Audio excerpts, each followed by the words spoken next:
Why do organisms eat? Every organism needs to obtain energy in order to live. For example, plants get energy from the sun.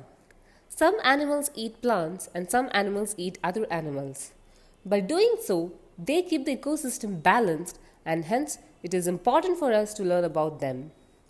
Activity 1 is all about classification of living beings as producers and consumers like primary, secondary, and tertiary by the help of a magnetic activity. Activity 2 covers building food chains and representing them. Students will easily understand who eats whom in an ecosystem to obtain energy and check if the sequence is right by the help of the self-correcting mechanism designed in the activity. Activity 3 will help children learn about the food web and how every food chain is connected to another food chain. Here is a quick food for thought.